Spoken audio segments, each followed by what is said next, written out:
Senator ताज हैदर का ताल्लुक किस खानदान से था? पीपल्स पार्टी के सीनियर रहनुमा ने सारी जिंदगी किस किस्म की सियासत की? सीनियर सहाफी और प्रोग्राम कैपिटल टॉक के मेजबान हामिद मीर ने मरकजी सेक्रेटरी जनरल ताज हैदर को अपने कॉलम के जरिए खराज तहसीन पेश किया। हामिद मीर बात शुरू करते हैं अक्टूबर 1972 में बलूचिस्तान में नेशनल अवामी पार्टी की हुकूमत के कायम होने के वक्त की।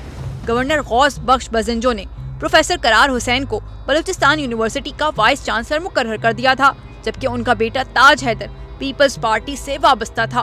मरकज में पीपल्स पार्टी की हुकूमत सूबाई हुकूमत को फारिग करना चाहती थी और इस डर में कि इस लड़ाई में कहीं बलूचिस्तान यूनिवर्सिटी का वाइस चांसलर किसी मुश्किल में न फंस जाए, गवर्नर और वजीर आला ने इन तमाम खदशात को नजरअंदाज कर दिया और प्रोफेसर करार हुसैन को बलूचिस्तान यूनिवर्सिटी का वाइस चांसलर बना दिया गया।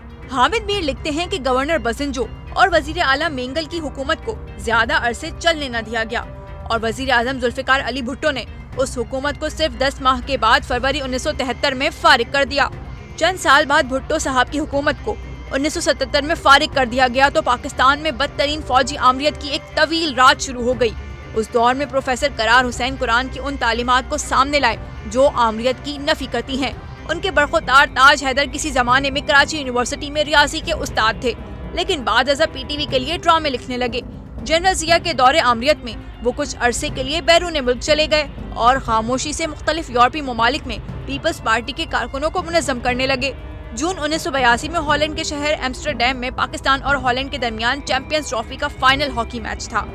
पाकिस्तान ये मैच हार गया था, लेकिन इस मैच के दौरान ताज हैदर स्टेडियम में मौजूद थे।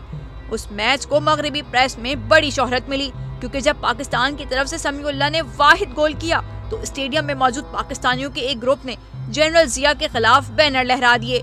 ये मैच पाकिस्तान टेलीविजन पर बराह रास्त दिखाया जा रहा था और जब पाकिस्तान के लोगों ने उस मैच के तमाशाइयों को जिया मुखालिफ बैनर और नारों के साथ देखा तो चंद लम्हों में पूरे पाकिस्तान के टीवी स्क्रीनों पर अंधेरा छा गया।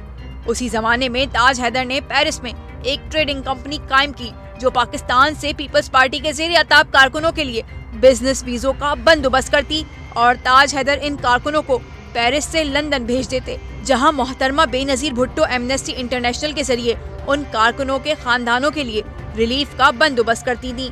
उनमें से अक्सर कारकुन 1986 में मोहतरमा बेनजीर भुट्टो के हमरा वापस पाकिस्तान आ गए। ताज हैदर अपने वालिद की तरह आधे सूफी और आधे मार्क्सिस्ट थे।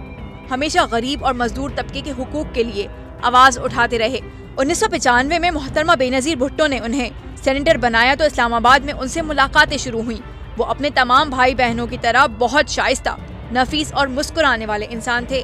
जनरल परवेज मुशर्रफ के दौर में वजीर इत्तलात शेख रशीद अहमद ने मोहतरमा बेनजीर भुट्टो पर इल्जाम लगाया कि उन्होंने पाकिस्तान के एटमी राज लीबिया के सदर मोहम्मद कज़ाफी को बेच दिए थे। हामिद मीर लिखते हैं कि उस वक्त उन्होंने पहली दफा ताज हैदर को बहुत गुस्से में देखा और उन्होंने एक धुआंधार प्रेस कॉन्फ्रेंस में शेख रशीद अहमद को मुंह तोड़ जवाब दिया। हामिद मीर के मुताबिक ताज हैदर इतने बेलौस इंसान थे कि अक्सर औकात उन्हें सिर्फ सिंध नहीं बलूचिस्तान, खैबर पख्तूनख्वा और पंजाब के अवामी मसाइल के हल की तजवीज़ करते और इसरार करते कि उन मसाइल पर कॉलम लिखा जाए। आम तौर पर उनका फोकस मजदूर तबके और किसानों के मसाइल पर होता था। वो थर की औरतों को ट्रक चलाता देखकर बहुत खुश होते। 2023 में पीपल्स पार्टी ने उन्हें मरकजी सेक्रेटरी जनरल बनाया तो एहसास हुआ कि पार्टी की क़यादत उनका कितना एहतराम करती है। वो आज के दौर में उन चंद सियासी कारकुनों में से एक थे जिनका दामन हर किस्म की सियासी आलूदगी से पाक था और इसीलिए तमाम सियासी जमातों के कारकुन उनका बहुत एहतराम करते थे। वो खामोशी से बहुत से ऐसे काम कर जाते जिनका क्रेडिट उनकी पार्टी की क़यादत को मिल जाता। इनके अंदर एक माहिर रियाजीदान मौजूद था जो सियासी हालात को 2+2=4 की तरह देखता और इसीलिए पाकिस्तान के सियासी हालात पर कुछ अरसे से बहुत परेशान थे। दूसरों की तकालीफ पर परेशान रहने वाले ताज भाई ने पता ही ना चलने दिया कि वो कैंसर का शिकार हो चुके हैं और एक शाम अचानक हमें छोड़ गए।